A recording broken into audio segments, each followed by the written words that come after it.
जगाच्या कल्याणासाठी जी देवता रक्षण करते ती त्या देवतेचे उपासक जे असतील ते जर लोकांचा विनाश व्हावा म्हणून जर प्रयत्न करत असतील, त्या विद्येचा जर दुरुपयोग करत असतील तर देवी त्यांना शासन करते. नाही मॅडम, असतंच, करणी-बाधा असतेच. नाही मॅडम, तुम्ही सांगताय चुकीचे, अहो आम्हाला अनुभव आले तसे. अरे पण तसं नसतं, तुम्ही तुमचा आत्मविश्वास का गमावून बसताय? अंकाभोवती फिरते दुनिया सगळ्यात महत्वाचं. मग आता माझ्याकडे येतात तर मी फेस रिडिंग वरून पण लोकांचा अंदाज मला येतो. कोण व्यक्ती कशी आहे ती सांगते आपल्याला एक, परंतु तिच्या मनात दुसरंच चालू असतं हे लक्षात येतं आपल्याला. खरं डोळेच बोलके असतात, डोळ्यांवरून तर जास्त चांगलं समजतं. लोकांची टेंडन्सी अशी असते, जो भारीतला भारी खडा असतो त्याचे इफेक्ट खूप असतात, पण त्याच्यामध्ये फसवणूक पण झालेली असते. मग त्याच्यानंतर काही लोक येतात की जे स्वतःचं आयुष्य संपवायचं कधी हा निर्णय स्वतः घेतात, जो निर्णय काळाच्या हातात ठेवत नाही. मग त्या आत्म्यांचं पुढं काय होत असावं? पितृदोष म्हणजे आई वडिलांना नकळत दोष देणं किंवा आई वडिलांना न सांभाळणं, त्यांना दुःख होईल असं वागणं. आता धृतराष्ट्राने हाच प्रश्न श्रीकृष्णांना विचारला होता महाभारतामध्ये, की मला माझे 100 पुत्र असून मारले गेले, असं माझं काय पाप होतं आणि मी आंधळा का झालो? नमस्कार मंडळी, मी माधव पाटणकर आणि तुम्ही पाहताय आपल्या सर्वांचा लाडका चॅनल मॅड स्पिरिट टॉक्स. गेल्या वेळी आपण एका ज्योतिषी विशारद मॅडम सोबत पॉडकास्ट केलेला होता आणि तो पॉडकास्ट झाल्यानंतर बऱ्याच जणांचे फोन्स आले, बऱ्याच जणांचे मेसेजेस आले की मॅडमना परत एकदा बोलवा आणि विचारायचं काय तर ब्लॅक मॅजिक, करणी-बाधा, अंगात येणं या गोष्टी खऱ्या असतात का, याच्याबद्दल आमचे प्रश्न आहेत आणि ते तुम्ही आमचे प्रश्न मॅडम समोर मांडा आणि मॅडम काय म्हणतात ते आम्हाला जाणून घ्यायचे. म्हणूनच आपण आपल्या या पॉडकास्टमध्ये पुन्हा एकदा अनामिका मालपुरे मॅडमना, ज्या ज्योतिषी विशारद आहेत, त्यांना बोलवलेलं आहे. सो या नवीन पॉडकास्टमध्ये तुम्हा सगळ्यांचं खूप खूप स्वागत आणि आपण पाहत राहूया मॅड स्पिरिट टॉक्स.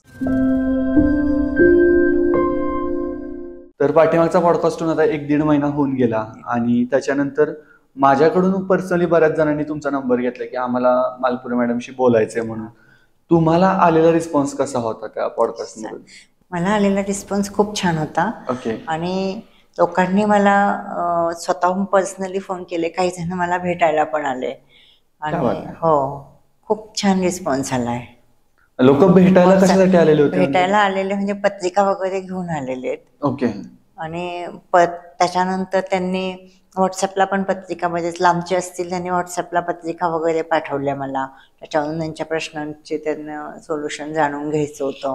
मग आता असं होतं का कधीतरी की एकच व्यक्ती आहे, म्हणजे मी 2-3 ऍस्ट्रॉलॉजर सोबत बोललो आणि 2-3 जणांनी मला काही घटना व्यवस्थित सांगितल्या, सिमिलर सांगितल्या, पण काही ठिकाणी ना अशा गोष्टी सांगितल्या की ज्या एकमेकांसोबत मॅच होत नव्हत्या. तर असं होऊ शकतं का? होऊ शकतं. काही वेळेला प्रत्येकाचा अभ्यासावर अवलंबून असतं, कुठल्या ज्योतिषाचा अभ्यास कसा आहे, त्यांची साधना कशी आहे, उपासना कशी आहे, त्याच्यावर पण त्यांना इंट्युशन पॉवर किती आहे, त्याच्यावर पण हे सगळं डिपेंड असतं. म्हणजे फक्त काही वेळेला पुस्तकी ज्ञानापेक्षा पण इंट्युशन, उपासना ही पण खूप महत्वाची असते. तो ज्योतिषी किती जप नामस्मरण स्वतःसाठी करतो आणि त्याचा उपयोग किती होतो हे पण बघणं महत्वाचं असतं. त्यावेळेला तर अभ्यास करणारे भरपूर असतात, पण ॲक्युरसी जी असते ती फार कमी लोकांच्या ह्याच्यामध्ये असते.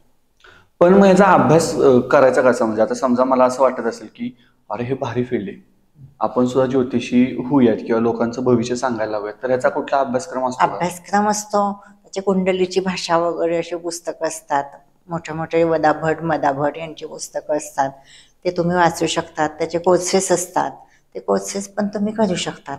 त्याचं शिकवणं असतं. आणि तुम्ही आता मगाशी म्हणालात की उपासना आणि साधना जशी असेल एखाद्याची, त्यानुसार त्याचं प्रत्येक पत्रिकेचा अभ्यास करण्याचा दृष्टिकोन बदलतो थोडक्यात. मग तुमची उपासना जर सात्विक असेल, तांत्रिक नसेल, सात्विक जर उपासना असेल तर तुम्ही पॉझिटिव्ह दृष्टिकोन तुमचा असतो. तांत्रिक उपासना शक्यतो कसं असतं, तांत्रिक उपासना करणारे आहेत, पण तुम्ही सात्विक उपासना जप नामस्मरण जर केलं तर तुमचे पॉझिटिव्ह वेव्स तुमच्यामध्ये जास्त प्रमाणात येतात. सगळ्यांचं चांगलं व्हावं ही भावना असते. पण कधीतरी असं होतं का की जी व्यक्ती तुमच्याकडे येते, म्हणजे आता बघा ना, तो भूलभुलैया म्हणून पिक्चर होता आणि त्याच्यामध्ये त्या मंजुलिकाला, म्हणजे ती जे फिमेल कॅरेक्टर होतं तिला वश केलेलं होतं. आता पण एक शैतान नावाचा पिक्चर आलाय, तर त्याच्यामध्ये पण एक ऍक्टर दुसऱ्या ऍक्टरला वशीकरण करतोय, किंवा आपण म्हणतो की बाबा आपल्या ग्रामीण भागात एक शब्द असतो की करणी केली. तर असं काही खरंच असतं का? करणीबाधा ह्याच्यावरती फार कोणी विश्वास ठेवू नये, आणि भीत्यापोटी ब्रह्मराक्षस असं म्हटलं जातं. त्यामुळे ह्याच्यावर फार विश्वास ठेवू नका. खरं सप्तशती पाठामध्ये 8व्या अध्यायामध्ये देवीने असं ज्यावेळेला असुराशी युद्ध करत होती त्यावेळेला असुराच्या रक्ताचा एक थेंब जरी पृथ्वीवर पडला तरी पुन्हा नवीन दैत्य निर्माण व्हायचा, उत्पन्न व्हायचा. तेव्हा देवीने चामुंडा मातेला सांगितलं की हे चामुंडे आपुले मुख पसरावे तुवात वधे, असं चामुंडा मातेला तिने सांगितलं. तेव्हा चामुंडा मातेने जगाच्या कल्याणासाठी आपले मुख पसरले आणि हा जो रक्तपात होता तो रक्तपात तिने थांबवला आणि जगाच्या कल्याणासाठी असुराचा वध पण झाला. देवीने वध केला. आणि जगाच्या कल्याणासाठी जी देवता रक्षण करते ती त्या देवतेचे उपासक जे असतील ते जर लोकांचा विनाश व्हावा म्हणून जर प्रयत्न करत असतील, त्या विद्येचा जर दुरुपयोग करत असतील तर देवी त्यांना शासन करते, जे तिच्या शक्तीचा दुरुपयोग करतात. त्यामुळे लोकांनी घाबरण्याचं काही कारण नाही आहे. लोकांनी स्वतःची उपासना, स्वतःचे दैवत गणपतीची उपासना आहे, हनुमानाची उपासना आहे, कुलदेव आहे, कुलदेवी आहे, या सगळ्यांची उपासना केली तर त्या देवतेचं कवच त्यांच्या भोवती निर्माण होतं. त्यामुळे घाबरण्याचं काही कारणच नाहीये. पण इथे पुढचा प्रश्न येतो ना की उपासनेचे मार्ग वेगवेगळे आहेत. प्रत्येकाचा उपासना ह्या शब्दाचा समजून घेण्याचा आवाका वेगवेगळा आहे. त्यामुळे उपासना करायची म्हणजे नक्की काय करायचं माणसाने? उपासना करायची म्हणजे जप नामस्मरण करायचे. जप तेच नामस्मरण, तेच नाव सतत घेतलं तर तो जप होतो.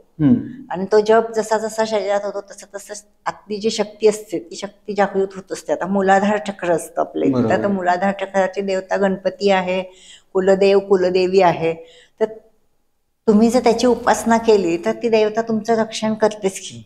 भिवू नकोस, मी तुझ्या पाठीशी आहे, अशा टाईप मध्ये आपण जर एखाद्या देवी समोर किंवा देवासमोर कोणत्याही आपण मानत असू किंवा ही परमपूज्य आहे तर त्याचा आपल्याला विश्वास राहतो की ती शक्ती आहे आपल्यासोबत. पण मग ही करणी एखादी, म्हणजे माझ्या पाहण्यामध्ये किंवा ऐकण्यामध्ये आम्ही ज्यावेळी मित्र बसलेलो त्यावेळी एकानं सांगितलं की अरे कोल्हापूरच्या भागामध्ये अशा घटनांचं प्रमाण जास्त आहे. किंवा मध्यंतरी मी एक बातमी पण वाचलेली की त्याच्यामध्ये पैसे जास्त मिळण्याच्या अपेक्षेनं नरबळी दिला गेला किंवा लहान मुलांचा खून केला गेला अक्षरशः. तर अशी करणी खरंच करता येते का? अशी करणी करता येत असावी, परंतु मी आता मगाशी सांगितल्याप्रमाणे देवी त्या जो कोणी अशी उपासना करत असे अशा प्रकारे करणी वगैरे करत असे त्याला देवी शासन करते. इतकं सोपं नसतं ते करणं. आपण जे पेरणार आहे ते चुगवणार आहे. बरोबर. त्यामुळे साधकांनी पण शक्तीचा दुरुपयोग करू नये. आणि कोणाचं वाईट करून कोणाचं चांगलं होत नसतं. बरोबर. आता माझं थोडंसं काय होतं की लहानपण आमचं गावाकडे गेलं आणि त्यात देवीचा जागर असेल किंवा आणखीन काय असेल तर हमखास हटकून एक व्यक्ती तरी असायची की ज्या व्यक्तीच्या अंगात यायचं आणि मग ते वेडावाकडा नाच, म्हणजे त्या गोष्टी खऱ्या असतात का नसतात. आणि मग कुणीतरी तो देवी आली तर देवीचं ऐकायला कोणतरी बसतं आणि मग त्याच्या माध्यमातून देवी संदेश देत असते. मग ते आपण ऐकायचं, त्याची पूर्तता करायची जे काय असेल ते, आणि मग त्या अंगात आलेल्या व्यक्तीला माझ्या मते बेशुद्धच होते ती त्याच्यानंतर. आणि मग मुद्दा हाच आहे की अंगात खरंच येतं का, ह्याच्यावर विश्वास ठेवायचा का? कसं आहे माहितीये का की अज्ञान सगळ्यात महत्वाचं म्हणजे, आणि भीती, देवीचा कोप होईल की काय म्हणून घरातले लोक त्याला सपोर्ट करतात. बरोबर. आणि बऱ्याच वेळा असं होतं की अंगात येणाऱ्या व्यक्ती ज्या असतात त्यांची मनस्थिती ठीक नसते आणि मनोविकार असल्यामुळे त्यांच्या अंगात वगैरे असं येतं. त्यामुळे आणि काय होतं माहितीये का की ज्या व्यक्ती माझ्याकडे आता मध्यंतरी एक जेंट्स लेडीज जोडपं आलं होतं, त्याचं मी त्यांना म्हटलं, तो जेंट्स म्हणणं माझ्या बायकोच्या अंगात येतो. तर मी त्यांच्याकडे बघितल्यावर मला असं काही जाणवलंच नाही की अंगात येण्यासारखी अशी काही त्यांची तेजस्वी वगैरे अशी काही आहे. तर ते त्यांना अज्ञान होतं, सगळं होतं, शिक्षणाचा अभाव होता. तर किंवा जप वगैरे पण त्या काही करत नव्हत्या. तर मी त्यांना विचारल्यावर तर थोडी मला शंका वेगळी आली की तर मी त्यांना म्हटलं की हे अंगात येणं वगैरे हे थोतांडे म्हटलं किंवा हा दांभिकपणा आहे. तर हे खोटं आहे म्हटलं, याच्यावर फार विश्वास ठेवू नका तुम्ही, त्यांना मानसोपचार तज्ज्ञ डॉक्टरांकडे तुम्ही दाखवा असं मी त्यांना सजेशन दिलं. आणि तुम्ही भीती वाटू देऊ नका की तुम्हाला देवीचा कोप होईल, तुम्ही त्यांना समजून घ्या, एवढं हे करू नका, फार त्याला पाठपुरावा त्याचा करू नका, तुम्ही त्यांना दवाखान्यात दाखवा असं सांगितल्यावरती त्या लेडीजच्या तिथेच माझ्याकडे रागाने बघायला लागली ती आणि तिथेच तिच्या अंगात आलं. अंगात आलं म्हटल्यावरती मी त्यांना माझ्या ऑफिसमध्ये आल्यानंतर मी त्यांना म्हटलं त्यांच्या इथे आज्ञाचक्राच्या तिथे थोडं प्रेस करा. प्रेस केल्यावर ते शांत झालं सगळं. त्याची तिसरी माझ्याकडे रागाने बघतच होती. तेव्हा त्यांना मी सांगितलं घाबरू नका, तुम्हाला याच्यातली काही माहिती नाहीये, तुम्ही जाणकार व्यक्तींकडून माहिती करून घ्या काय असतं. जप नामस्मरण स्वतः करायला पाहिजे ना, अंगात येणं हे खरं नसतं. खरं म्हणजे काय असतं की जे खूप अध्यात्म करतात, जप करतात, त्यावेळेला त्यांना जी उष्णता अंगामध्ये येते, खूप हीट वाढते, खूप जप झाले खूप हीट वाढते, अंग खूप मुंग्या वगैरे येतात. तर अशा वेळेला ती व्यक्ती स्वतः रूममध्ये जाऊन योगासनं वगैरे करते, ध्यान करते आणि ती शक्ती स्वतः कंट्रोल करत असते. ती अशी अवडंबर माजवत नाही. बरोबर. जे खरे साधक असतात ते अंगात येणं वगैरे, तर मला तरी याच्यात फार खरं आहे असं वाटत नाही. आणि ती स्त्री अक्षरशः ढोंग करत होती. म्हणजे असं म्हणता येईल का की कदाचित ज्यावेळी अंगात येतं एखाद्याच्या त्यावेळी त्याचा तो एक लोकांचं लक्ष वेधून घेण्याचा पण प्रयत्न असतो. लोकांचे लक्ष वेधून घेण्यासाठीच ते केलं जातं. कारण काही वेळेला स्त्रियांना घरात दुर्लक्षित केलं जातं, त्यांच्याकडे त्यांच्या सांगण्याकडे लक्ष दिलं जात नाही. मग आपल्यामध्ये काहीतरी जे नाही आहेत ते आणण्याचा व्यक्ती प्रयत्न करत असतात. ओके. आता बोलता बोलता तुम्ही मगाशी मूलाधार चक्राबद्दल पण बोलला होता, आता आज्ञाचक्राबद्दल पण बोलला, पण थोडस याच्याबद्दल डिटेल्स सांगाल का? म्हणजे मला फक्त ऐकून माहितीये की प्रत्येकाच्या शरीरामध्ये 7 चक्र असतात म्हणून, पण ती चक्र काय करतात आणि ती चक्र उपयोगाची आहेत का? म्हणजे त्यांचं नक्की वर्क काय असतं हे थोडस सांगाल का? आपल्या शरीरामध्ये प्रत्येक प्राणीमात्राच्या शरीरामध्ये 7 चक्र असतात. सहस्रार चक्र आहे, डोक्याच्या इथे असतं वरती. आज्ञाचक्र आहे, विशुद्ध चक्र गळ्याजवळ असतं. नंतर अनाहत चक्र असतं, मणिपूर चक्र असतं, स्वादिष्ठान चक्र आणि मूलाधार चक्र, अशी ही 7 चक्र असतात. तर प्रत्येक चक्रात डोक्याजवळचं समजा एखाद्याचं मानसिक आजार झाला असेल तर त्याचं सहस्रार चक्र किंवा डोक्याचे जे प्रॉब्लेम असतात तर ते जर झाले तर सहस्रार चक्र थोडं बिघडलंय असं होऊ शकतं. मूलाधार चक्र कमरेचे विकार असतील तर मूलाधार चक्राला प्रॉब्लेम येतो. मणिपूर चक्र जर बिघडलं असेल थोडं तर थोडं पोटाचे प्रॉब्लेम असतात. ज्यांचे विशुद्ध चक्र बिघडलेलं असतं त्यांना गळ्याचे घशाचे प्रॉब्लेम येत असतात. तर किंवा हृदयचक्र म्हणजे अनाहत चक्र जे असतं तर त्या हार्टचे प्रॉब्लेम किंवा हृदयाला काही रक्ताभिसरण वगैरे नीट होत नसेल त्यांचं अनाहत चक्र बिघडलेलं असतं. तर ही चक्र बॅलन्स होणं गरजेचं असतं. तर जशी जशी ज्या व्यक्ती जप नामस्मरण करत असते तसं ते शक्ती बरोबर बॅलन्स करत असते ती. ओके. आणि मग समजा एखादं चक्र बिघडलेलं असेल तर ते कळणार कसं आपल्याला की अरे हे चक्र आजार येतात ना तसे. ओके. म्हणजे प्रत्येक चक्रानुसार काहीतरी आजार पण असतात. अच्छा. आणि ते मग रिपेअर करता येतात आपल्याला? रिपेअर करता येतात. जप नामस्मरण केलं, ध्यान केलं, योगासनं केली की ते ध्यान वगैरे किंवा योगासनं वगैरे केली तर ते बॅलन्स होतात. याच्यानंतर आणखीन एक गोष्ट आहे की जी विचारायची होती मला. बऱ्याचदा असं होतं की म्हणजे आमच्या अकॅडमीत पण काही विद्यार्थी असतात किंवा मध्यंतरी कोणतं तरी एक हे पण बघत होतो, माझ्या मते हास्य जत्रेचा एक प्रयोग बघत होतो आणि त्याच्यामध्ये आलेलं की अरे ती नागिन जी उठते तर तिचा जर शरीराला वेढा पूर्ण झाला तर माणसाचा मृत्यू होतो. तर अशा काही गोष्टी असतात त्या खरंच खऱ्या असतात का? ह्याच्याबद्दल तुमच्याकडे लोक येतात की नागिन उठली आणि ह्याच्यावरती काहीतरी करा, किंवा तुम्ही ज्योतिषी आहात तर तुमच्याकडचा अंगारा द्या आम्हाला हा. आणि तो हो, काहीतरी येतात करूया. माझ्याकडे अशी लोक, नागिन उठली आहे वगैरे अशा पद्धतीने म्हणतात, परंतु याला त्वचेचा तो आजार असतो. बरोबर तर बरोबर. त्याला त्वचा तज्ञांकडे दाखवणं गरजेचं आहे. अंगारे दुपारी करून याच्यात काही फायदा होत नसतो. हा हा हा. त्याला प्रॉपर ट्रीटमेंट गरजेची असते. शरीरात काही रक्त बिघड झालेला असतो, उष्णतेचे विकार असतात, त्यामुळे हे त्वचेचे प्रॉब्लेम येतात. त्याला अंगारे दुपारी करून उपयोग नसतो. ओके. पण ह्याच्यामध्ये मग ह्याच्यासारखंच दुसरं की आपण म्हणतो की बाबा, म्हणजे नागिनवरून मला आठवलं की काल सर्पयोग असा एक योग प्रत्येकाच्या ह्याच्यामध्ये असतो. पत्रिकेमध्ये तर प्रत्येकाच्या ह्याच्यात नसतो. ओके. तर काहीच पत्रिकांमध्ये असतो, तो प्रत्येकाच्या ह्याच्यात नसतो. कालसर्प म्हणजे असं असतं की राहू आणि केतू हे दोन जे ग्रह आहेत यांच्यामुळे तो राहू कालसर्प पत्रिकेमध्ये दिसतो. तर राहू केतूच्या एका बाजूला जे ग्रह असतात, एका बाजूला असतात जे ग्रह, ते त्यावेळेला ते कालसर्प समजलं जातं. राहूच्या मुखात ग्रह असले तर तो कालसर्प, आणि काही वेळेला नागाच्या डोक्याचा संबंध जो आहे तो राहूशी आहे आणि शेपटीचा संबंध आहे केतूशी. तर जे राहूच्या मुखात ग्रह असले, तर राहूच्या एका बाजूला असले तर त्याला कालसर्प, पूर्ण कालसर्प म्हटलं जातं. आणि शेपटी केतूच्या मुखात असले तर शेपटीचा तडाखा बसतो, शेपटीच्या ह्याच्यामध्ये ते ग्रह असतात. तर दोन्ही त्रासदायकच असतात, परंतु ह्याच्यात घाबरून जाण्यासारखं असं काही नाहीये. तुम्ही हे जे सावकारी ह्याच्यामध्ये सगळ्यात महत्वाचं म्हणजे करायची नाही. राहूचं जे मदिरा आहे त्याचं आवडतं पेय आहे मदिरा.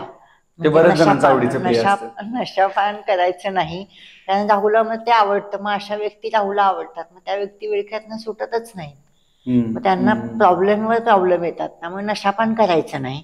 त्याचं मांसाहार एक आवडतं खाद्य आहे राहूचं, त्यामुळे मांसाहार शक्यतो टाळावा. आणि त्याच्यानंतर हे जे आहेत याच्यासाठी जप नामस्मरण पण महत्वाचं आहे. काही जण शांती पण करतात, पण शांती करण्यापेक्षा स्वतः जप जर केला तर त्याचा फायदा खूप चांगला होईल. किंवा मग साधे साधे सोपे उपाय असतात. तुरटी पाण्यात टाकायची, म्हणजे पाणी पण स्वच्छ होतं आणि राहूचा दोष पण कमी होतो. किंवा पक्ष्यांना, प्राण्यांना अन्नदान करणं, गाईला गोग्रास देणं, गाईला चारा घालणं, हे पण त्याच्यावरती पर्याय आहेत. आणि ह्या योगावरती प्रभू रामचंद्रन पण जन्माला आले होते, त्यामुळे त्यांना कालसर्प योगावर, त्यांची पण कालसर्पाची कुंडली होती, त्यामुळे त्यांना पण त्रास झालाच, वनवास भोगायला लागला, ते सगळ्यांना माहितीच आहे. आता बोलता बोलता तुम्ही म्हणालात की शांती करता येते, म्हणजे कालसर्प योग असेल तर. आपल्या महाराष्ट्रामध्ये, नाशिकमध्ये खूप मोठ्या प्रमाणात चालतं शांतीचं. किंवा देशात आपण बघितलं तर वाराणसीच्या घाटावरती सुद्धा या बऱ्याच गोष्टी होत असतात. आणि आता माझ्या डोळ्यासमोर काही अशी उदाहरणं आहेत की जे शांतीसाठी गेले, त्यांनी शांती केली, आणि शांती केल्यानंतर सुद्धा आहे, म्हणजे जो परिणाम करण्यासाठी ऍक्च्युली शांती केलेली होती तो तर परिणाम काय झालाच नाही. पैसा असेल किंवा यश मिळण्यासाठी असेल, तर मुळात अशी शांती करता येत असेल समजा, तर आपण ज्याच्याकडून शांती करून घेणार आहे ती व्यक्ती ती शांती करण्यासाठी योग्य आहे हे समजायचं कसं? त्यांचे उच्चार महत्वाचे असतात. काही ब्राह्मण जे असतात ते खूप पंडित, खूप हुशार असतात, त्यांचे उच्चार बघा, त्यांची उपासना बघा, ते स्वतः किती उपासना करतात हे सगळं बघणं गरजेचं असतं. काही ब्राह्मणांचे उच्चारही नीट नसतात, त्यामुळे केलेली शांती ही पाहिजे तशी फलदायी होत नाही, अनुभव नसतो, त्यामुळे पण मग चुका होतात. त्यामुळे मग बऱ्याच वेळेला ग्रामीण भागात वगैरे पण शांती केली जाते, पण ते पाहिजे तसे परिणामकारक होत नाही. खरोखर जे विद्वान पंडित आहे त्यांच्याकडून करून घेतली तर होतं, परंतु मला असं वाटतं याच्यामध्ये सगळ्यात महत्वाचं म्हणजे सत्कर्म जर करत राहिलं तर मला नाही वाटत शांतीची गरज आहे असं. सत्कर्म करा, उद्या फळ मिळायचं ते मिळणारच आहे. पण कधीतरी असं होतं का की म्हणजे आता तुमच्याकडे येणाऱ्या लोकांमध्ये तुम्हाला कधी असं जाणवलंय का की माणूस त्याच्या गोष्टींमध्येच एवढा अडकून बसलाय की त्याला त्रयस्थ म्हणून त्या गोष्टींकडे पाहता येत नाहीये, आणि त्यामुळं काय होतं तर त्याच्या रिझल्ट सोबत तो खूप जास्त पॉझिटिव्ह होतो आणि तोच त्याच्या त्रासाचं कुठेतरी कारण ठरतो, असं जाणवतं का तुम्हाला? होतं की तसं. ते त्याच विचारामध्ये सतत असतात, ते खूप टेन्शन घेत असतात आणि त्याच्यामुळे त्यांना आजारपण पण निर्माण होतात. तेच विचार सोडत नाही हे लोक. आणि मला जरी म्हणतात, माझ्याकडे जरी आले लोक, मॅडम तुम्ही हा उपाय मला सांगितला होता, मी केला पण मला नाही अजून पाहिजे तसं हे नाही आलं, म्हणजे ते त्याच्यामध्येच असतात. म्हणजे प्रयत्न करत नाही, धडपड. मग असं म्हणतात मॅडम तुम्ही उपाय दिलाय माझं काम होणार आहे, असं नसतं. तुम्ही त्या कार्य करण्यासाठी प्रयत्न पण तेवढे महत्वाचे असतात, प्रयत्न पण करायला पाहिजे ना. इथून पुण्याला गेल्यानंतर आपल्याला काहीतरी मिळणार आहे, तर इथून पुण्याला आपल्याला जायला पाहिजे, नंतर काहीतरी मिळणार आहे. मग या सगळ्या उपायांमध्ये कधीतरी असं होतं की ज्योतिषी सल्ले देतात, किंवा आजकाल इंस्टाग्रामवरती सुद्धा दिसतं की तुम्ही एखादा धातू वापरा, तुम्ही एखादा खडा वापरा, आणि तो वापरल्यानंतर तुम्हाला आवश्यक तो जो काही आहे फळ आहे ते फळ मिळेल. तर असं होतं का खरंच? होतं. ऋषीमुनींनी हे कुठला ग्रह कुठला रंग परावर्तित करतो हे ऋषीमुनींनी त्यांच्या अध्यात्म ज्ञानाद्वारे हे शोधून काढलं. आणि ऋषीमुनींनी ही रत्न निर्माण केलेली आहे, म्हणजे खाणीतून निर्माण झालेली, पण त्यांनी कुठला ग्रह कुठला रंग परावर्तित करतो हे ठरवलं आणि प्रत्येक ग्रहाचं रत्न निश्चित केलं. आता रवी ग्रह आहे, रवी ग्रहाचं रत्न डाळिंबी रंगाचं माणिक आहे. ओके. हा, तर ते रत्न वापरलं तर त्याचा फायदा असा होतो की हृदयविकार ज्यांना असतो त्यांना हा फायदा होतो, प्रतिष्ठा वाढते, मान सन्मान वाढतो, म्हणजे माणिक घातलं तर. त्यानंतर चंद्राचं रत्न, चंद्रासाठी मोती सांगितलेलं आहे, तर मोती शिंपल्यातनं मोती येतो, तर शिंपल्यातला मोती बेस्ट. आता सगळे आर्टिफिशियल पण असतात, परंतु शिंपल्यातला मोती जर मिळाला तर तो बेस्टच असतो. आणि कलरचे इफेक्ट व्यक्तीवर होतात सगळ्यात महत्त्वाचं म्हणजे. नंतर मंगळ ग्रहासाठी पोवळं सांगितलेलं आहे, पोवळं सांगितलेलं. पूर्वीच्या काळी घटस्फोटाचं प्रमाण पूर्वीच्या काळी नव्हतं असं थोडीच आहे, पूर्वीच्या काळी पण स्त्रियांच्या पत्रिकेमध्ये घटस्फोटाचं प्रमाण होतं, प्रत्येक व्यक्तीच्या काही व्यक्तींच्या ह्याच्यात. परंतु पोवळं जर स्त्रियांनी सर्रास मंगळसूत्रात घालत होते, त्यामुळे पोवळ्याने घटस्फोटाचं प्रमाण हे नॉर्मलला येतं, त्यामुळे खरं पोवळं हे घातलं पाहिजे. नंतर बुधाचं पाचूरत्न आहे, मानसिक काही त्रास असेल त्यांना हे बुधाचं पाचूरत्न घातलं पाहिजे. किंवा ज्यांचे पैसे अडकलेले असतात, तो कुठल्या स्थानामध्ये तो ग्रह आहे त्याच्यावर सगळं अवलंबून आहे. पैशाच्या जर स्थानामध्ये असेल ग्रह, बुध शुक्र असतील, तर ते पैसे अडकणं वगैरे आहे, तर अशा व्यक्तींनी पाचूचं रत्न घालणं जास्त गरजेचं आहे. त्यानंतर ते हिरव्या रंगाचं असतं. नंतर गुरुसाठी येलो सफायर पुष्कराश सांगितलेला आहे. पुष्कराश जनरली सगळे ज्योतिषी सजेस्ट करतात, कारण तो प्रतिष्ठेसाठी असतो. पुष्कराश हा ग्रहांचा राजा आहे, म्हणजे रत्नांचा राजा आहे, त्यामुळे पुष्कराजचे इफेक्ट पण खूप छान होता. प्रतिष्ठा, मान सन्मान, पैसा चांगला येतो, उद्योगधंदा, सरकारी नोकरी असेल त्यांना पण याचा फायदा होतो पुष्कराजचा. बरेचसे व्यावसायिक पण ह्याचा मोठे घालतात. आणि शुक्राचा पण हिरा आहे, वैवाहिक जीवन व्यवस्थित जावं म्हणून शुक्रासाठीचा हिरा रत्न आहे. नंतर राहूकेतू, राहूचं रत्न गोमेद आहे, ते चॉकलेटी रंगाचं असतं. हेच दोष कमी व्हावे कालसर्पाचा म्हणून राहूचा खडा घातला जातो. केतूचं लसण्या म्हणून असतो, तर तो घातला पाहिजे. हे पत्रिकेप्रमाणे ह्या गोष्टी सांगता येतील, राहूचं घालायचं का लसण्या घालायच्या का गोमेद घालायचा का कुठला खडा घालायचा, जे जत्न सांगितलेलं असतं.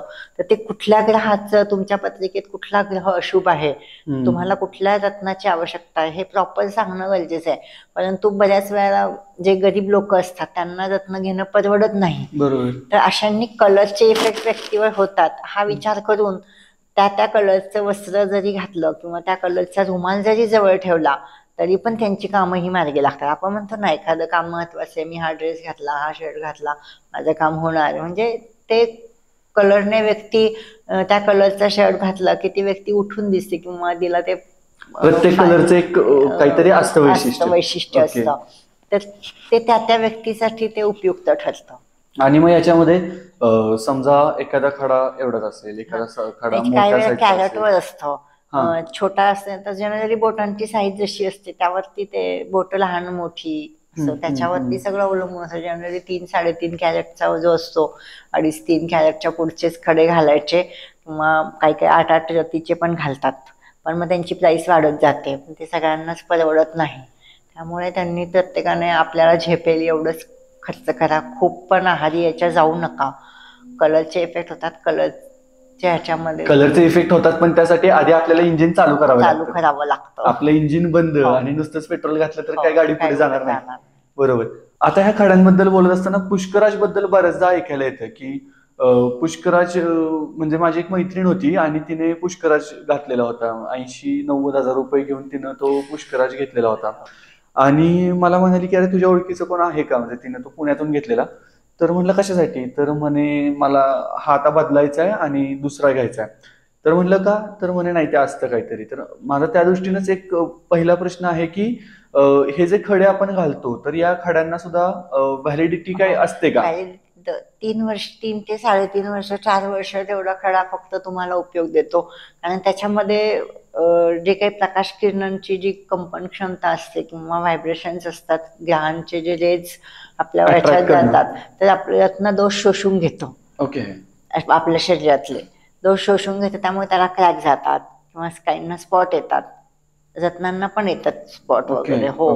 तर मग अशा वेळेला त्याच्यातनं किंवा क्रॅक जातो, काही वेळेला तडा जातो, त्याला अशा बारीक रेघा असतात, तर त्या रेघा पण त्याच्यातनं खराब होतं. मग अशा स्क्रॅचेस जातात वापरल्यामुळे सारखे. त्यामुळे अशा वेळेला ते त्यातनं बदलून टाकायचं आणि विसर्जन करायचं, ठेवायचं नाही. त्याचे फायदे पण झालेले असतात तेवढ्या कालावधीमध्ये, उपयोग पण झालेले असतात, त्यामुळे त्याचं वाईट वाटायचं कारणच नाही. पण ह्याच्यामध्ये आणखीन एक गोष्ट आहे ती म्हणजे बऱ्याच लोकांना फेमस व्हायचंय, बऱ्याच लोकांना खूप जास्त श्रीमंत व्हायचंय आणि आता तर पटकन श्रीमंत झालं पाहिजे, कारण जग फिरायचंय, कारण वेगवेगळ्या गोष्टी ट्राय आउट करायच्यात, खूप साऱ्या गाड्या स्वतःच्या पार्किंगमध्ये असल्या पाहिजेत आणि ऐशोआरामाची जिंदगी जगायची. मात्र त्यासाठी कष्ट घ्यायचे नाहीये, तर त्यासाठी हवाय पुष्कराज, आणि तो पुष्कराज घेतानाच फसवलं जातं. म्हणजे मैत्रिणीच्या बाबतीत पण ते झाले की ती 2 सोनारांना भेटली सातारमध्ये आणि ते म्हणाले की हा खरा खडाच नाहीये, आणि मग ते 80,000-90,000 जे काही व्हॅल्युएशन होते झटक्यात शून्यावरती आलं. लोकांची टेंडन्सी अशी असते की जो भारीतला भारी खडा असतो त्याचे इफेक्ट खूप असतात, परंतु त्याच्यामध्ये फसवणूक पण झालेली असते लोकांना. हे सोनारांना वगैरे पण, म्हणजे मला बोलायचं नाही कोणाबद्दल असं, पण जे काही खडे सेल करणारे असतात त्यांना माहिती असतं की ही व्यक्ती हा खडा घेणार आहे, अशा पद्धतीने हे करतात आणि जो महागातला महाग खडा असतो ते सांगतात. मग लोकांना पण एक साधी भावना, भोळी भावना असते सगळ्यात महत्वाचं, आता माझं चांगलं होईल, आणि भोळी भावना असते, मग महागाचा खडा पण ते घेतात. असं पण असतं, भावनांशी खेळल्यासारखं होतं. त्यामुळे खूप पण इतकं खर्च करू नका असं मला सांगायचं. पण ह्याच्यामध्ये क्रॉस चेक करता येतं का, म्हणजे एखादा खडाचा, आता आपली जनताच अशी आहे की आपण किती म्हणलं की अरे ही अंधश्रद्धा आहे किंवा काय आहे, तरी सुद्धा खडे घालणार लोक आहेतच. नाही, घालायचे खडे, पण ते मिनिमाइज याच्यामध्ये घ्या ना तुम्ही, आणि परत 3 वर्षांनी नवीन घ्या, बदला. खूप पण त्याच्या इतकं पण एवढं महागाचे खडे घेणे पण योग्य नाही वाटत मला. बरोबर. आणि मी स्वतः पण कोणाला सजेस्ट करत नाही इतके महागाचे खडे घ्या. माझ्याकडेही असतात स्टोन, पण मी कोणाला कधी फोर्स करत नाही की तुम्ही हा खडा माझ्याकडचा घ्याच, आणि हे असं मी कधी कोणाला सांगत नाही. आता हे जसं खड्यांबद्दलचं आहे की बाबा प्रत्येक ग्रहाचा एक स्वतःचा रंग आहे, स्वतःचं एक रत्न आहे, आणि त्याचे काहीतरी पॉझिटिव्ह आहेत, काहीतरी त्याचे दोष आहेत, ते निवारण करतोय. तसं आणखीन एक गोष्ट आहे ज्याच्याबद्दल मला वाटतं आपण बोललं पाहिजे, ती म्हणजे अंक. म्हणजे बऱ्याचदा अंकांबद्दल पण लोक विचारतात किंवा गाडीचा नंबर कुठला घेऊ, मोबाईलच्या अंकांची बेरीज काय असली पाहिजे आणि त्यातून काय होईल काय नाही होईल, याचा सुद्धा आपल्या जनमानसांवरती प्रभाव अजून सुद्धा आहे. आता तर निवडणुकांचा मोसम येतोय, तर त्याच्यामध्ये मी फॉर्म कोणत्या दिवशी भरू, त्या दिवशी किती वाजता भरू, इतका आकड्यांचा खेळ आहे. तर या आकड्यांबद्दल काही सांगाल का? अंकाभोवती फिरते दुनिया, सगळ्यात महत्वाचं असं आहे. तर हे 1 ते 9 अंकच आहे. आता याच्यामध्ये 1 ते 31 पर्यंत जरी जन्मतारीख असली तरी त्याचे 1 अंक केला तर 1 ते 9 मध्येच येतो. बरोबर. समजा 22 असेल तर 2 आणि 2 4, म्हणजे परत ते 9. किंवा गाडीचा नंबर वगैरे असेल तर पूर्ण गाडीच्या नंबरची बेरीज करायची आणि तो 1 अंक करायचा. त्याच्या जन्मतारखेचा जो 1 अंक असेल, समजा 22 तारीख असेल, 21 तारीख असेल, 21 असेल तर 2 आणि 1 3, तर 3 अंक त्या नंबरला सूट होतोय का, मग आकर्षण क्रमांक असतात, विरोधी क्रमांक असतात. विरोधी जर असेल तर ते त्याला सूट होणार नाही. तसं नको, उदाहरण देऊन सांगा की हा, म्हणजे. तर आता बघा, उदाहरण म्हणजे आता रामचंद्र नाव आहे, तर रामचंद्र नावाची टोटल जी येते ती 28 येते. तर 28 म्हणजे 8 2 10 म्हणजे 1 येते. बरोबर. हा, आणि दिल्लीचा जो आहे त्याची टोटल जर केली तर त्याचा येतो 7. बरोबर. असं येतं. मग 1 आणि 7 हे विरोधी अंक आहे. ओके. मग जर रामचंद्र नावाची व्यक्ती दिल्लीमध्ये राहायला गेली तर तिला ते लाभणार नाही, कारण ते विरोधी आहे. ओके. असं थोडक्यात सांगता येतं. आता प्रत्येक ह्याला अल्फाबेटिकली प्रत्येक ह्याला अंक दिलेले आहे. पण मग राहुलला दिल्ली का लाभत नाहीये? कॅल्क्युलेशन करून नक्की सांगू. ओके. त्यानंतर हे जे आहे मोबाईल नंबरचं वगैरे आहे, प्रत्येक जे अल्फाबेटिकल असतात ए अंकाला 1 अंक असतो, बी ला अल्फाबेटिकल प्रत्येक ह्याला अल्फाबेटला 1 अंक दिलेला आहे. बी ला 2 अंक, सी ला 3, डी ला 4, सी ला 5, डी ला 8 दिलेला आहे. असे जे अंक दिलेले आहेत प्रत्येक ह्याचे, तर त्यावरून ते कॅल्क्युलेशन हे केलं जातं. बऱ्याच वेळा आता मोबाईल नंबरचे पण माझ्याकडे येतात, मॅडम मी माझा हा मोबाईल नंबर घेतोय तर मला तो सूट होईल का. मग त्याच्या जन्मतारखेला तो मोबाईल नंबरची बेरीज करायची आणि ते त्याला विरोधी आहे का किंवा सम आहे किंवा स्पंदनशील आहे हे सगळं बघून आणि मग सांगायला लागतं. स्पंदनशील म्हणजे अट्रॅक्टिव्ह किंवा अट्रॅक्शन, आकर्षण, ते क्रमांक असतात, व्हायब्रेशन्स असतात ते. ओके. म्हणजे ते त्याला सूट होतंय की नाही ते बघायला लागतात. ओके. आणि ज्यावेळी एखादी व्यक्ती तुमच्याकडे येते, म्हणजे आता बऱ्याचदा काय होतं, मला विद्यार्थ्यांकडे बघून कळतं की त्यांच्या डोक्यात काय चाललेलं असावं. तर असं शास्त्र आहे का की बाबा एखाद्याची नक्की समस्या काय आहे, म्हणजे तो बोलतोय एक पण पाठीमागं काहीतरी वेगळंच आहे, तर असंही कळू शकतं का आपल्याला त्याच्याकडे बघून किंवा काय? कसं आहे माहितीये का, एखाद्या व्यक्तीचा आपला चेहरा बघितल्यावर पण आपल्याला लक्षात येतं की व्यक्ती याच्यामध्ये फेस रिडिंग बद्दल. आता माझ्याकडे येतात तर मी फेस रिडिंग वरून पण लोकांचा अंदाज मला येतो, कोण व्यक्ती कशी आहे ती सांगते आपल्याला एक, परंतु तिच्या मनात दुसरंच चालू असतं हे लक्षात येतं आपल्याला. म्हणजे ती तो ओव्हल शेप असेल, आपल्या याच्यात फेस रिडिंग मध्ये ओव्हल शेप असतात. तर ओव्हल शेप असलेली व्यक्ती जी असते तर ती व्यक्ती थोडीशी मानी असते, हट्टी असते, जिद्दी असते. त्यानंतर राऊंड शेप असतो चेहऱ्याचा, पूर्ण गोलाकार. अशा व्यक्ती नटनट्या असतात, त्या ओव्हल शेप राऊंड शेप मध्ये असतात. अशा व्यक्ती थोड्याशा काय म्हणतात ना, कलाक्षेत्रामध्ये जास्त असतात. परंतु अशा व्यक्ती थोड्याशा खोडकर पण असतात. खोडकर म्हणजे नटखट. नटखट असतात, म्हणजे त्यांना विनोदी वृत्ती असते थोडी त्यांच्यामध्ये. त्यानंतर स्क्वेअर शेप असतो, स्क्वेअर असतात ज्यांचा स्क्वेअर असतो, चौकोनी चेहरा असतो. तर अशा व्यक्ती प्रॅक्टिकल असतात खूप, आणि राजकारणी व्यक्ती पण ह्याच्यामध्ये असतात. पण ह्या व्यक्ती रिलायबल असतात, बॅलन्स माइंड असतात. कोणी किती काय बोललं तरी ते स्वतःवर परिणाम करून घेत नाही, रिलायबल असतात. नंतर त्रिकोणी चेहरा असेल, त्रिकोणी चेहरा असतो तर अशा व्यक्ती जनरली मिथुन राशीच्या असतात, त्यांचा थोडासा त्रिकोणी चेहरा असतो, थोडासा शेप असतो त्यांचा. तर अशा व्यक्ती पण ड्वेल कॅरेक्टर असतं, तर दोन्ही बाजूने बोलणारे असतात असे लोक. त्यानंतर कपाळपट्टी जी असते, कपाळाची ठेवण जी असते, तर ही कपाळाची ठेवण जर अशी मोठं भव्य कपाळ असेल तर ही व्यक्ती खूप श्रीमंत आणि छान असते. म्हणजे सुखवस्तू असतात, त्यांना खूप चांगले पैसे वगैरे पण मिळत असतात. नाकाचं जर बघितलं तर नाकाच्या ठेवणीवरून पण बरंचसं समजतं, स्वभाव कळतो. तर मोठं नाक असेल, मोठं नाक असेल तर अशी व्यक्ती जी असते थोडीशी राग लवकर येतो, घमेंडी असते थोडी, स्वतःच्याच म्हणणं खरं करणारी असते.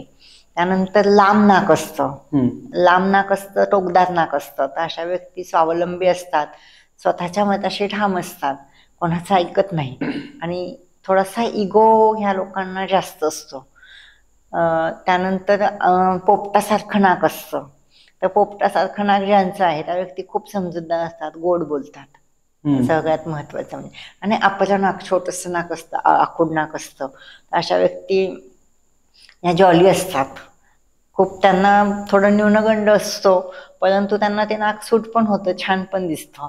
पण अशा व्यक्तींना थोडा न्यूनगंड असतो, त्यांनी तो न्यूनगंड पहिले काढला पाहिजे. त्यांना चिडवणारी लोक भेटली की त्यांना मग ते आवडत नाही, लगेच राग येतो. ते छोटं नाक असलं तरी तो नाकावर राग दिसतो त्यांच्या, असं पटकन राग येतो त्यांना, असं असतं. त्यानंतर कानावर पण असतं. कानाच्या मोठा कान असेल गणपतीसारखा, हत्तीसारखा असा कान असेल तर अशा व्यक्ती बहुश्रुत, म्हणजे त्यांना खूप ऐकण्याची सवय असते किंवा ऐकून घेण्याची श्रवणशक्ती त्यांची चांगली असते. अशा व्यक्तींना वाचनाची आवड असते, खूप वाचन करतात, बुद्धिमान असतात अशा व्यक्ती.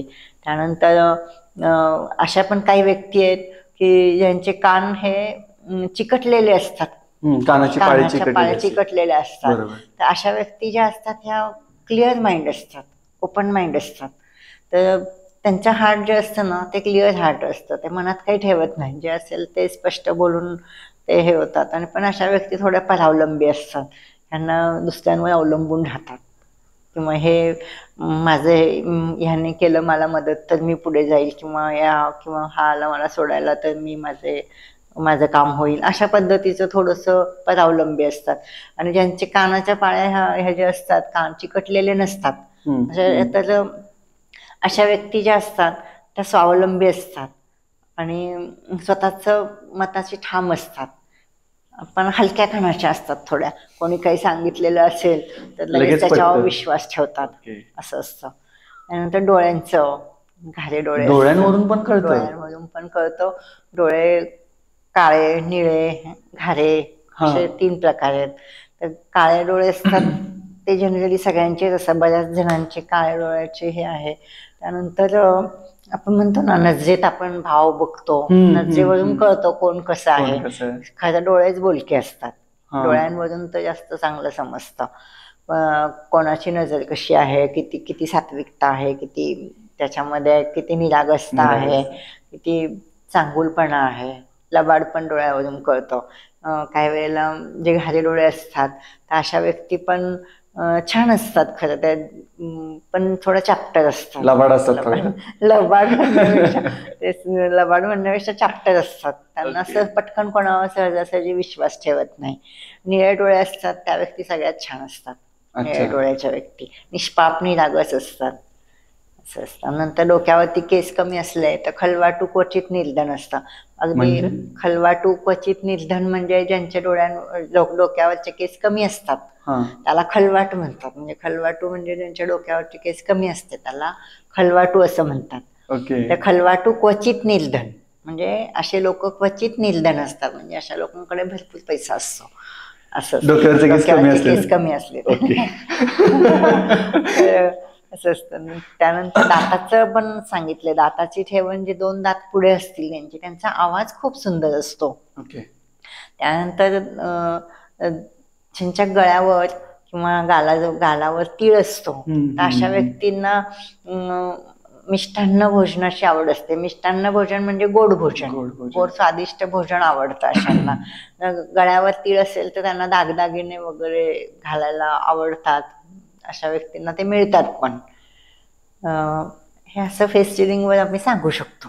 ओके. आता याच्यामध्ये म्हणजे आता आपण म्हणलो की आता दातांबद्दल मला आठवलं किंवा केसांबद्दल पण आठवलं की काही जणांना टक्कल पडतं तर ते इम्प्लांट करून घेतात, किंवा दातांची ठेवण व्यवस्थित नसते, नॅचरली जशी आली तशी, त्यामुळं त्याची पण ठेवण व्यवस्थित करून घेतात. तर मग या गोष्टींमुळं स्वभाव बदलतो का, किंवा स्वभाव नाही बदलत. जो आहे तो मूळ स्वभाव तसाच राहतो. त्यांचा जो स्वभाव असतो तो काही असं बदलत नाही. आता बरेच जण दातांचं पण ठेवण करून घेतात, पण त्याच्याने काही स्वभाव बदलत नाही. जो असतो तो स्वभाव मूळचा स्वभाव हातचा राहतोच. दात जर स्वच्छ आणि सुंदर असतील एकसारखे तर अशा व्यक्ती स्वच्छता प्रिय असतात, नीटनेटकेपणा असतो त्यांच्याकडे, चुजी असतात किंवा चोखंदळ असतात. एकसारखे दात असले तर. आता ह्या पार्टच्या शेवटाकडे येताना एक दोन गोष्टी आहेत की ज्या मला विचारायच्या आहेत. त्यातलं पहिलं एक आहे की बऱ्याच जणांचं म्हणणं असतं की अरे मी कधी कुणाचं वाईट केलंय, मी नेहमी सगळ्यांसाठी चांगलं केलंय. किंवा घरात पण एखादी स्त्री असेल तर मी राब राब राबते पण मला म्हणावं तसं काही कोण माझ्याबद्दल चांगलं बोलत नाही. मी एवढं सगळ्यांसाठी करते पण साधं मी केलेल्या जेवणाला पण कधी कोण चांगलं म्हणत नाही. असा एक स्वभाव किंवा अशी एक तक्रार म्हणू आपण बऱ्याच जणांची असते की मी कुणाचं वाईट नाही केलं मग माझ्याच नशिबी हे का.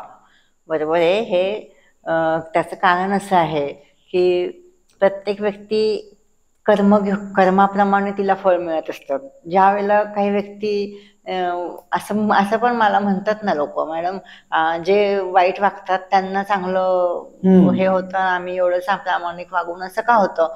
तर त्यांनी जे काही वाईट वागणारी लोक असतात, त्यांनी जे काही त्यांचं साचलेलं कर्म असेल, त्यांच्याकडून पण चांगली कर्म, सगळ्याच व्यक्ती वाईट नसतात, तर व्यक्तीमध्ये चांगला वाईट दोन्ही गुण असतात. त्यामुळे त्यांच्याकडून सत्कर्मही घडत असतात. सत्कर्म त्यांच्याकडून केलेलं असल्यामुळे त्यांचं पुण्य त्यांना मिळत असतं. आणि ते पुण्य जोपर्यंत त्यांचं आहे तोपर्यंत त्यांना त्याची फळं ही चांगली मिळत असतात. आणि जेव्हा त्यांचा पुण्याचा साठा संपतो त्यावेळेला त्यांनाही त्या वाईट कर्माची फळं ही भोगायला लागतात. आणि हे मागच्या जन्मांचं पण संचित कर्म असतं, ते पण भोगायला लागतं.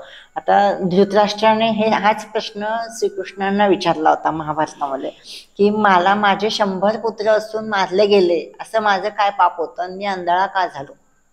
त्यावेळेला श्रीकृष्णांनी त्यांना दिव्य दृष्टी दिली आणि दिव्य दृष्टी दिल्यावर त्यांनी मागचे 50 जन्म बघितल्यानंतर 50 जन्मामध्ये ते एका जन्मामध्ये पारधी होते धृतराष्ट्र.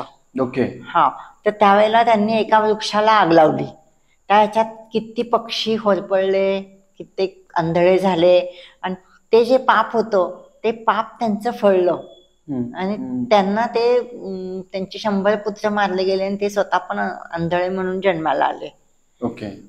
तर हे पूर्वकर्म जसं असेल, संचित कर्म, त्याप्रमाणे व्यक्तीला फळ हे मिळत असतं. त्यामुळे एवढा वेळ मनात आज जरी तुम्हाला संकट त्रास असेल किंवा आज जरी तुमच्या याचं कोणी दखल घेतली नसेल किंवा तुम्हाला त्रास होत असेल चांगलं कर्म करून, पण तुम्ही तुमचं चांगलं कर्म करत राहा, पोत्यात भरत राहा जीवनाच्या. त्यावेळेला ते बाहेर येईल, त्यावेळेला त्याचं फळ तुम्हाला मिळणारच आहे चांगलं. तसं भगवान श्रीकृष्णांना पण टळलंय का, त्यांनी ते तर जन्मतःच जन्माला आल्यानंतर कारागृहात त्यांचा जन्म झाला, ते देव होते आणि कारागृहात जन्म झाला तरी पण त्यांना त्यांचे आईवडील जन्मदाते आईवडील पण त्यांच्यापासून हिरावले गेले. बरोबर. हे त्यांना पण त्रासच झाला ना. काही गोष्टी ज्या विधिलिखित आहेत ते घडतातच. ओके. आता आपण असं म्हणतो की एखादं बाळ ज्यावेळी जन्माला येतं त्याच्यानंतर 4थ्या-5व्या दिवशी सटवाई येते आणि ते सांगते की त्या बाळाचं आयुष्यमान कसं असणार आहे, काय असणार आहे, ते बाळाला आणि सटवाईला दोघांनाच माहिती असतं. मग त्याच्यानंतर काही लोक येतात की जे स्वतःचं आयुष्य संपवायचं कधी हा निर्णय स्वतः घेतात, जो निर्णय काळाच्या हातात ठेवत नाही. मग त्या आत्म्यांचं पुढं काय होत असावं. त्या आत्म्यांचं पुढे त्यांना ते भरकटत असतात. असे आत्मे जे असतात ते भरकटत असतात. त्यांना पाहिजे तसे लवकर मुक्ती मिळतच नसते. ओके. ते अशा ह्या फिरत असतात इहलोकात फिरत असतात. जेव्हा कोणी त्यांचं चांगलं कर्म आलं असेल त्यावेळेला त्यांना परत पुढे गती मिळत जाते. किंवा त्यांचे जे पूर्वज असतात, त्यांचे जे काही वाडवडील असतात किंवा त्यांचे जे भाऊबंद असतात, ते ज्या वेळेला सत्कर्म करतात, पूजा अर्चा, होम हवन वगैरे असं काही काही करत असतात, त्यावेळेला त्यांना कुठेतरी ते आईवडिलांचं पुण्य, आईवडील पण मुलांसाठी जप करत असतात, नामस्मरण, देवीला प्रार्थना करत असतात, त्यावेळेला त्यांच्या पुण्याईने पण तिच्या ह्याच्याने पण देवीच्या कृपेने पण कदाचित त्यांना पुढे गती मिळत असते. अशा व्यक्तींना मग ते त्याच्यातनं मुक्त होतात. पण मला इथं आणखीन एक प्रश्न विचारायचा जो आता ह्या विषयाला थोडासा अनुसरूनच आहे की आपण असं म्हणतो किंवा आपल्याकडे असं म्हणतात की एखाद्या वडिलांसाठी सगळ्यात अवघड किंवा सगळ्यात कष्टदायक, चॅलेंजिंग आणि सगळ्यात ह्याच्यापेक्षा वाईट काहीच नसू शकतं. असा प्रसंग काय तर आपल्याच अपत्याच्या चितेला अग्नी देणं. पण असं काय कर्म त्यानं केलेलं असतं की त्याच्या नशिबात म्हणू आपण की तो भोग लिहिलेला असतो की अरे तुला हे करावं लागणार आहे. पितृदोष हा ह्याच्यामध्ये सगळ्यात असतो की काही वेळेला कसं असतं, दत्तक मार्ग, काही काहींच्या पत्रिकेमध्ये दत्तक मार्गाने संपत्ती आलेली असते. त्यावेळेला त्यांचं नीट पालन पोषण सांभाळ नीट केलेला नसतो, फक्त संपत्ती घेतलेली असते. अच्छा. हो, तर अशा वेळेला पण त्यांना हे प्रॉब्लेम येतात. अशा व्यक्तींपासून मुलं लांब राहतात. मग अशा व्यक्ती पण मुलं सांभाळत नाही, आई वडील किंवा जे सावकारी करतात त्यांना पण पितृदोषाचा त्रास होतो. पितृदोष हा म्हणजे काय, तर हे जे प्रकार घडतात हे पितृदोष हे त्याच्यात मेन कारण असतं. पितृदोष म्हणजे आई वडिलांना नकळत दोष देणं किंवा आई वडिलांना न सांभाळणं, त्यांना दुःख होईल असं वागणं. आई वडिलांना मुलं अशी वागतात, त्यामुळे मग तो पितृदोष म्हणून येतो. किंवा हे जे मी आत्ता सांगितलं की अगं दत्तक मार्गाने वगैरे हे अशा पद्धती सावकारी करणं, कोणाला लुबाडून पैसे घेणं, लुबाडून काही लोक पैसे घेतात, त्यांना त्यावेळेला बरं वाटतं, पण आपण हे लुबाडलेलं असतं हे त्यांना लक्षातच येत नाही. त्या व्यक्तींचे शाप पण लागतात त्यांना. त्यामुळे शक्यतो चांगलं कर्म केलं तर पितृदोषाचा परिणाम पण होतो. आणि पितृदोष टाळण्यासाठी सगळ्यात महत्वाचं म्हणजे मुक्या प्राण्यांना दया करा. मुक्या प्राण्यांवरती हे किंवा अनाथ आश्रमामध्ये किंवा अनाथ आहेत त्यांची सेवा करा. ज्यांना खरंच गरज आहे त्यांना अन्नदान करा. हे केलं आणि कोणाला दुखवू नका, शक्यतो कोणाला दुःख होईल असं वागणूक देऊ नका, म्हणजे मग तुमचा पितृदोष हा कमी होईल. आता पितृदोषाचा आपला उल्लेख चाललाय किंवा मगाशी बोलता बोलता आपण म्हणालो की जी व्यक्ती स्वतःचं जीवन संपवण्याचा मार्ग निवडते, म्हणजे एक प्रकारे थोडासा मृत्यूचा पण विषय आला, तर त्या दृष्टीनं मला एक विचारायचं होतं की काही वेळेला एखाद्या व्यक्तीच्या म्हणजे ज्यावेळी आपण जातो, त्याचा तिसरा म्हणतो आपण ज्यावेळी असतो, तर तिथं ते विधी जोपर्यंत पार पडत नाही जोपर्यंत त्या पिंडाला त्याचा कावळा शिवत नाही, तर त्याच्या मागं काय शास्त्र असतं नक्की? त्या व्यक्तीच्या काही अतृप्त इच्छा असल्या, त्या इच्छा जर पूर्ण झाल्या नाही तर तोपर्यंत ते सगळं क्रियाकर्म, ते शांती वगैरे सगळं करतात ते जे असतात ते ब्राह्मण वगैरे, आणि त्यानंतर मग त्याला पुढे तिसऱ्या दिवसानंतर गती मिळायला लागते. त्याच्यानंतर तो पिंडाला कावळा शिवतो. ओके, असं असतं. त्यामुळे मुक्तीसाठी गरजेचं आहे. ओके. आणि याच्यामध्ये म्हणजे आता आपण ह्या सगळ्या गोष्टींबद्दल बोलतोय, तर आणखीन एक गोष्ट बोलायला मला वाटतं घेतलं पाहिजे, ते म्हणजे काळी मंजर आडवी गेली, चला आता मी परत जातो आणि परत येतो, किंवा अरे हा शर्ट घातलाय ना, तर हा शर्ट घातल्यानंतर माझ्या बाबतीत नेहमी चांगलंच घडतं, कधीच एखादी वेगळी घटना घडलेली नाहीये. अशा गोष्टी असतात ज्याला आपण कधीतरी शकून म्हणतो, कधीतरी अपशकून म्हणतो, की अरे सकाळ सकाळी कुणाचं तोंड बघितलेलं आणि हा दिवस असं जातोय. तर ह्या गोष्टींमध्ये खरंच सत्य आहे का? कसं आहे माहितीये का, हे पूर्वीच्या ऋषीमुनी ज्या वेळेला पशु पक्षी प्राणी यांच्या संपर्कामध्ये ते राहिलेले आहेत, त्यांनी हे शकून शास्त्र सगळं अपशकून आणलेलं आहे ऋषीमुनींनी, आणि लोकांना मग ते खरं मानत गेले. म्हणजे प्राचीन ग्रंथामध्ये असे उल्लेख आहेत. परंतु मला असं वाटतं की आता बघा, मांजर आडवी जाणं म्हणजे काय, ती जाते तिच्या मार्गाने, त्याच्यात काही आपण अगदी योगायोग असतात. हे नंतर पाल पडणं, पाल दरवाजाला असते, ती हे उघडल्यानंतर ती पडणारच, ती अंगावर पडली तर मग पाल कुठल्या, मग उजव्या बाजूला पडली का डाव्या बाजूला पडली, हे पण असं असतं. त्यानंतर अजून पोपटाचं आहे, पोपट दिसला तर ते असं पण म्हटलं जातं, पोपट दिसला आज छान आहे, भारद्वाज पक्षी दिसला आज छान दिवस जाणार वगैरे. पण ते प्राणी पक्षी बघितल्यावर आपल्याला आनंद होतोच की, आपला दिवस छानच जातो. नंतर माठ घेऊन एखादी स्त्री येते, समोरून येते पाणी घेऊन, मग पाणी हे तर जीवनच आहे. मग आपला भरलेला माठ आला, आपण आपल्या मनाची व्यक्ती त्याच्यामध्ये जोडत असतात, आता छान माझं काम होणार आहे, असं अशा पद्धतीचं थोडंसं असतं. परंतु नंतर अजून घुबड आहे, घुबडाचा पण आवाज ऐकला तर म्हणतात की घुबड हे अशुभ असतं, पण असं काही नाही. घुबड हे तर लक्ष्मीचं वाहन आहे, लक्ष्मीचं वाहन घुबड आहे, मग ते अशुभ कसं असणार आहे?